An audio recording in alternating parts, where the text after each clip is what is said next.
Eu estava mal. Quando isso acontece, uma das alternativas a que recorro é subir a Pedra Bonita, um enorme maciço de granito debruçado sobre o Atlântico, ao lado da Pedra da Gávea, com vista para diversos bairros do Rio de Janeiro. Evito os fins de semana por causa do grande movimento. Vou meditar, rezar e refletir. Silêncio e quietude são fundamentais. Nos dias de sol, a beleza é estonteante. O azul do céu se funde ao azul do mar, misturando tons até se fundirem no infinito. A ideia de infinito me fascina desde sempre. Amor e infinito são conceitos que se fundem em mim. Penso não haver um sem o outro. Refiro-me ao amor semeado, sem necessariamente obrigar ninguém a nos acompanhar. O amor é a flor oferecida ou recebida. Jamais planta dependente de outra por se considerar incapaz de desenvolver sozinho. O amor é o pote d'água fresca do qual bebemos metade e deixamos a outra metade para quem vem atrás. Não existe amor sem respeito, compromisso e preocupação para além de nossas necessidades, interesses e vontades. O amor é a base da evolução espiritual, presente em todas as virtudes, assim como na compreensão da verdade, sob a qual cada indivíduo ergue a própria realidade. Certa vez, no mosteiro, ao estudar o imprescindível Sermão da Montanha, nos deparamos com o trecho do texto em que o maior dos mestres profere para a multidão a seguinte frase: Vós sois o sal da terra. Diante da dificuldade da turma em compreender o significado daquelas palavras, o velho, o monge mais antigo da ordem, explicou. Os textos sagrados possuem várias camadas de interpretação, todas válidas e verdadeiras. Uma das quais mais me encanta é a seguinte: o sal é o mais importante dos temperos. Quando nos oferecem um delicioso jantar, elogiamos o sabor dos alimentos que vemos no prato. Por ser invisível aos olhos, após o cozimento, nunca nos lembramos de exaltar as qualidades do sal. Contudo, na falta do sal, a comida fica insossa, o sabor desaparece. Assim é como o amor, o tempero da vida. Fez uma pausa antes de concluir. Vivam de maneira que, mesmo que não os vejam nem os reconheçam, a alegria de muitos haja sido temperada pelas mãos do vosso amor, invisíveis aos olhos do mundo, mas fundamentais ao gosto da vida. Voltemos à história que preciso contar. Esse fato aconteceu há alguns anos. Naquele dia chovia muito. Foi uma subida difícil. Diferente não era aquele momento. O mercado editorial estava em crise. Cada vez mais as pessoas liam menos. Falo sobre a leitura de livros nas quais autores e leitores compartilham de uma mesma viagem a lugares e universos fantásticos. O escritor mostra cenários, oferece personagens e tramas. O leitor empresta sua imaginação para acrescentar imagens às palavras. Algo tão fabuloso que eu acreditava sem fim. Nem mesmo a beleza do cinema arranhara o prestígio dos livros. Ao contrário, uma mesma história tem contornos e contextos mais profundos nos livros do que nos filmes. No entanto, tudo mudara. Os motivos eram vários. Poderosas plataformas internacionais permitiam a publicação de livros digitais a custo zero. A autopublicação dispensava o trabalho e o conhecimento dos editores, sem se importar quanto a qualidade seria perdida. Os valores auferidos nas vendas seriam repartidos em diferentes percentuais apenas entre plataformas e escritores. Ambos ganhariam mais. Como se não bastasse a facilidade tecnológica para produzir vídeos artesanais de excelente qualidade e a existência de plataformas de exibição, além do apoio das redes sociais para a necessária divulgação, convergiam para mudar o gosto do público. Vídeos curtos, de poucos minutos ou mesmo de alguns segundos, tomavam o lugar de histórias que se alongam por centenas de páginas.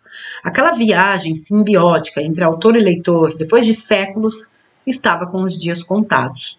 Analistas de mercado, tendências e finanças eram unânimes e implacáveis. A editora, que eu havia fundado e na qual trabalhava por longo tempo, fonte de tantas alegrias e conquistas profissionais, não mais existiria em alguns meses. Tudo muda, eu sempre soube. Não existe evolução sem transformação. Havia a necessidade de me reinventar, agora e sempre. Eu precisava encontrar outro caminho, só não sabia como nem onde. Recostei-me em uma pedra com o oceano a algumas centenas de metros abaixo, tendo o céu nublado à frente. Admirei a paisagem por alguns instantes. Depois, fechei os olhos. Ignorei a chuva. Eu precisava pensar, rezar e meditar. A intuição, a inspiração e a reflexão eram indispensáveis para me apontar a saída daquele labirinto existencial. Não apenas as ideias precisam encontrar os devidos lugares nas prateleiras da mente para que haja clareza. Os sentimentos também carecem de ordem e entendimento para servir à esperança e à serenidade, jamais ao desespero e ao medo. Assim, fiquei por um tempo que não sei precisar, até que tive a atenção despertada pelo grasnar de aves cada vez mais próximo. Ao abrir os olhos, me deparei com Cleo, a bruxa, envolvida em gaivotas andando em minha direção. De pele e cabelos morenos, corpo longíneo, movimentos graciosos e vestido esvoaçante, aquela bonita mulher era uma lenda urbana. Muitos tinham ouvido histórias sobre elas, poucos a conheciam. Algumas vezes eu a encontrara na Pedra Bonita. Os encontros nunca dependeram de minha vontade, mas sempre dos caprichos dela. Sem esperar por qualquer convite, ela se ajoelhou ao meu lado. Como se conhecesse as causas de minha agonia, ela me disse: a realidade é a verdade que vivemos. A verdade é a fronteira mais distante já alcançada pela consciência até o momento. Em sua composição entram doses importantes de percepção e sensibilidade, os alicerces estruturais da consciência. Há também outros elementos de enorme influência para a formação da verdade: conhecimentos em geral, sentimentos, emoções, resiliência intelectiva, informações difusas, conceitos científicos, opiniões de pessoas de grande reputação ou que admiramos. Assim, se formam as denominadas crenças. A qualidade desses aspectos pode ampliar ou entorpecer a percepção e a sensibilidade. Quando inebria, furta da consciência o livre pensar. Perde-se a clareza do discernimento. O olhar pessoal resta deturpado por influências indevidas e prejudiciais. Abdica-se da verdade singular elaborada a partir das experiências e conclusões próprias para adotar, abdica-se da verdade singular elaborada a partir das experiências e conclusões próprias para adotar as crenças do mundo, seja por sincera convicção ou mera conveniência. Se a verdade estabelece os parâmetros da realidade, ao aceitar uma verdade emprestada para viver, o indivíduo passará os dias numa realidade de aluguel, sob a qual definirá rota e rumo, fará escolhas e firmará o destino de sua viagem. Nenhuma reclamação cabe caso o desembarque não seja onde o bilhete comprado indicava. Quem lhe vendeu também não sabia. A vida não engana ninguém. Confessei que eu nunca tinha pensado daquela maneira. O uso de uma verdade emprestada me faz confiar o destino da vida nas mãos de alguém que talvez desconheça a verdade ou não seja movido pelas melhores intenções. Cleo sorriu e argumentou: algo parecido como morar em uma casa que você não construiu. As paredes estão pintadas, há flores na janela, aparentemente tudo parece adequado e perfeito. No entanto, não se sabe como foi erguida, nem como funciona o sistema hidráulico, pluvial ou de esgoto. Não se conhece a profundidade e a robustez dos alicerces que a sustentam. Dizem que o telhado é firme e o rio que passa ao lado é bom para mergulhar e pescar. Dão-lhe a garantia de que a casa é segura e que o morador será feliz ali. O inquilino acredita na boa-fé do corretor ou do senhorio. Pode não haver nenhuma intercorrência durante toda a existência. No entanto, pode o rio transbordar com as chuvas de verão ou haver ninhos de cupim no madeirame oculto na estrutura. Viver à deriva de uma verdade de aluguel se chama crença. Construir a própria casa denominada verdade construir a própria casa se denomina verdade. Adotamos as crenças para suprir os vazios da ignorância e responder mais facilmente às dúvidas. Damos preferência em acreditar nas teorias e versões que dialogam com as nossas necessidades imediatas, conveniências, medos e desejos. Substituir pouco a pouco as crenças pela verdade é uma jornada de autoconstrução em busca de equilíbrio e força de movimento para então seguir em frente. Comentei com Cleo que as verdades não eram definitivas nem estáticas, porém dinâmicas e mutantes. Cleo disse sim com a cabeça e acrescentou. Conhecer a si mesmo é pressuposto indispensável de acesso à verdade. A jornada do autodescobrimento não tem fim. Assim como as virtudes, a verdade é parte da arte da evolução. O compasso do aperfeiçoamento espiritual é registrado pelo aprofundamento da verdade, ocorrido através de uma consciência, cujas percepção e sensibilidade se aguçam a cada experiência bem elaborada. Nesse ritmo, a verdade é um destino que se chega a poucos, mas nunca se chega em absoluto. Corrigindo, gente, nesse ritmo, a verdade é um destino que se chega aos poucos, mas nunca se chega em absoluto. Considerei que algumas crenças poderiam estar em estágio mais avançado do que verdades ainda em formação primária. A bruxa tornou a concordar. Sem dúvida, quando acontece, ajudam a nos sustentar por algum tempo. Jamais por todo o tempo, uma vez que são efêmeras e inconsistentes por tratar das anotações da viagem de outra pessoa. Sem demora, haverá um momento em que as crenças se mostrarão insuficientes para responder perguntas e sinalizar saídas. A razão é simples. Cada pessoa tem suas próprias elaborações, dúvidas e necessidades. Somos únicos. Agradeça, mas é hora de se desfazer delas. Contudo, não as desmereça. Lembre-se que foram úteis naqueles momentos e, não raro, forneceram valiosos elementos à compreensão da verdade, como os degraus iniciais de uma grande escalada. Questionei se era normal as crenças se misturarem às verdades. Cleo esclareceu. Crenças são como lentes, servem para ampliar ou deturpar o olhar, porém não são seus olhos. Logo, não representam a sua verdade. As lentes sintetizam olhares alheios. As crenças trazem consigo os equívocos e acertos, características boas e ruins de uma pessoa, coletividade ou cultura. Resta saber se você está aquém ou além delas para entender do que ajudam ou atrapalham. Argumentei que acreditar no poder do amor necessariamente é uma crença boa, independente de onde eu estiver na estrada evolutiva. Cleo sorriu como se falasse com uma criança e esclareceu. Não resta dúvida de que o amor é o caminho e o destino. Contudo, assim como qualquer outra crença, essa também precisa ser experimentada para se tornar uma verdade. A boa crença se torna verdade quando tem capacidade de responder às perguntas, mostrar saídas, alavancar superações e impulsionar a criatividade rumo à transformação. Mesmo as melhores lentes possuem limitações. A verdade não pode prescindir da infinitude de aspectos na aprimoração do olhar. O amor é capaz disso tudo e muito mais. No entanto, exige aprendizado. A crença do amor como solução apenas se tornará verdade na medida que vivermos o amor à perfeita equação de todos os problemas. Não basta acreditar.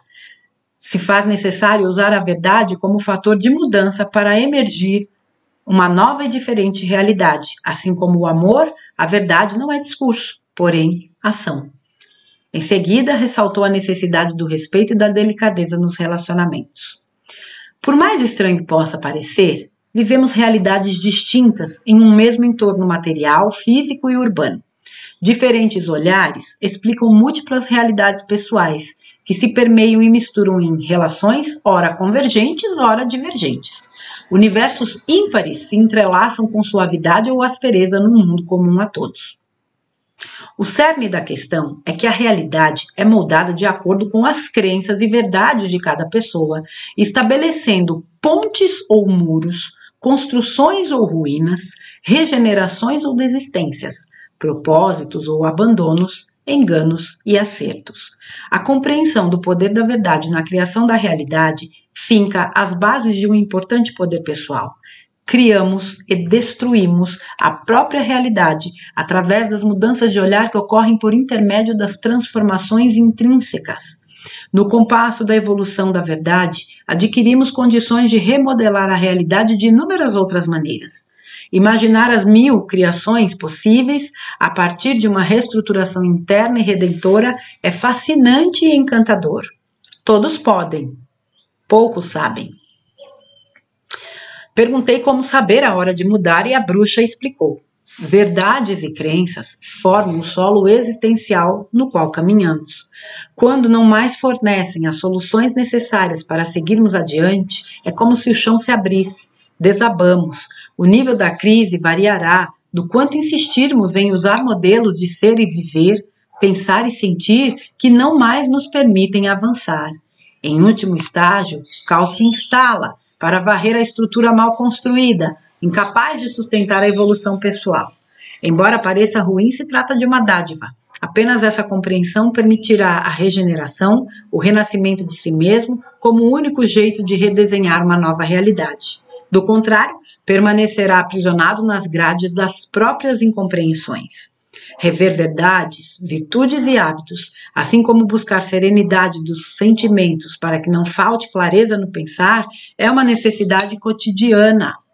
Somente encontraremos no mundo a beleza que já existe dentro da gente. Não me refiro beleza como paisagem para fotografias, mas como essência e força motriz. A bruxa olhou para o céu, a chuva parara, as nuvens se afastaram. Ela me perguntou se aquela conversa havia me ajudado a responder aos anseios que me agonizavam. Falei que não. As dúvidas permaneciam. Relatei o que se passava. Como a internet mudava as relações comerciais, criando e destruindo negócios. A minha editora estava perto do fim. Dentro de alguns meses estaria falido. Se a fechasse agora, sobraria algum dinheiro para investir em outro negócio. Cleo me olhou com seriedade e perguntou: a ideia de que os livros impressos irão acabar em breve é uma verdade ou uma crença? Argumentei que os especialistas eram unânimes em afirmar o colapso da literatura de papel. Apontavam o declínio do hábito da literatura. Vídeos curtos entretinham e exigiam menos esforço. A internet e o mundo digital mudaram o mundo e a vida para sempre. Bibliotecas inteiras cabiam dentro de um tablet de 200 gramas. Lembrei que telefones fixos e máquinas de escrever tinham desaparecido. Resistir a essa mudança era se afogar numa onda irrefreável. Seria mais inteligente e sensato navegar nela. Até a maneira das pessoas se relacionarem tinha sofrido alteração com o surgimento das redes sociais. Encontros e relacionamentos eram cada vez mais virtuais. Foi quando Cleo me colocou para pensar. Ligações encurtam distâncias e a troca de mensagens instantânea fez aposentar o hábito de escrever cartas. Nada há de errado nisso. Ao contrário, aproximou pessoas. A revolução digital oferece um sem número de ferramentas que, como quaisquer outras, têm polaridade neutra. Como a utilizamos, estabelece o polo positivo ou negativo delas. Do mesmo modo que nos facilita a vida em muitos aspectos, sendo fonte de alegrias e descobertas fabulosas, também serve de meio para intrigas, fraudes e maldades. Você disse que a tecnologia mudou o formato de relacionamentos. Apesar de todas as facilidades digitais para as pessoas se verem e se falarem, poderíamos afirmar que os antiquíssimos hábitos de abraçar, beijar e conversar presencialmente estariam sepultados em definitivo? De pronto, afirmei que não. A presença física era insubstituível aos melhores encontros. Em seguida, ela indagou: o prazer de ler livros em aparelhos digitais é o mesmo da leitura em papel? De jeito nenhum, respondi. O livro impresso, mormente os bens editados e diagramados, possuem uma magia sensitiva difícil de descrever. Nem que daqui a alguns anos tivesse que ir aos museus para ler livros de papel, eu jamais abdicaria deste velho hábito, garanti. As perguntas de Cleo prosseguiram.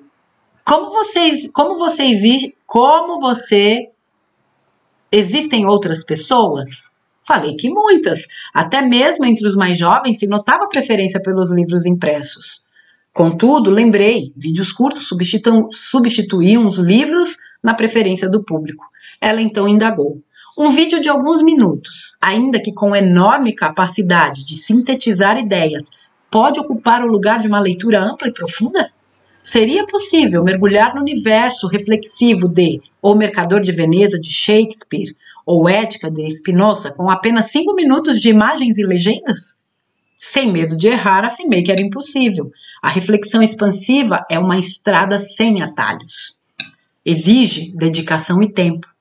Cleo fez uma interessante e óbvia observação. Há público para todo tipo de gosto, interesse e entretenimento. Não se trata de certo ou errado, mas da capacidade de construir a realidade na qual cada um viverá logo adiante. Retornando à opinião dos especialistas que o conduziu pelos trilhos do desespero e do medo, e sem as desmerecer, você está construindo a sua realidade sobre crenças ou verdades? Emudeci. As gaivotas se aproximaram.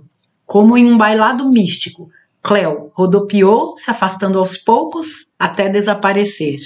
Não pude me despedir nem agradecer à bruxa. As nuvens se afastaram. Alguns raios de sol sinalizaram a chegada de um novo tempo, ou uma diferente realidade. Ainda fiquei sentado por um tempo que não sei precisar. Eu estava prestes a tomar decisões angulares, não por intermédio do meu olhar, mas baseado nas lentes do mundo. Eu me deixara mover pelas crenças alheias por não confiar na minha verdade. Ambas oferecem margens para erros e acertos. Não há como ter garantia. A vida exige riscos e ousadia. Viver pelas crenças é negar a individualidade. Confiar na própria verdade é o passo inicial rumo à liberdade. Sem abdicar do progresso tecnológico, converti todos os livros da editora em formato digital, mas não abandonei o velho, bom e tradicional livro de papel. Era preciso fazer mais. Confeccionei edições com diagramação, ilustrações e capas como nunca tinha feito. Resgatei clássicos e filósofos há muito não publicados. Trouxe à tona livros para quem amava viver entre os livros, do mesmo modo que conviver ao lado de outras pessoas é fundamental para aqueles que se movem por amor. O resultado foi surpreendente. Embora a aceitação dos vídeos e dos livros digitais seja um movimento inegável e sem retrocesso, os livros impressos continuarão na vida de muitas e muitas pessoas. Por vezes, o novo não vem destruir o antigo, mas o valorizar. Passado algum tempo, retornei à Pedra Bonita. Queria agradecer Cleo. Esperei por horas. Ela não apareceu. Sentei-me de frente ao céu e ao mar, na fusão dos azuis do infinito distante. Mergulhei em mim. Após algum tempo, a voz do silêncio me perguntou: com crenças ou verdades, como andas construindo a vossa realidade? Ioscás.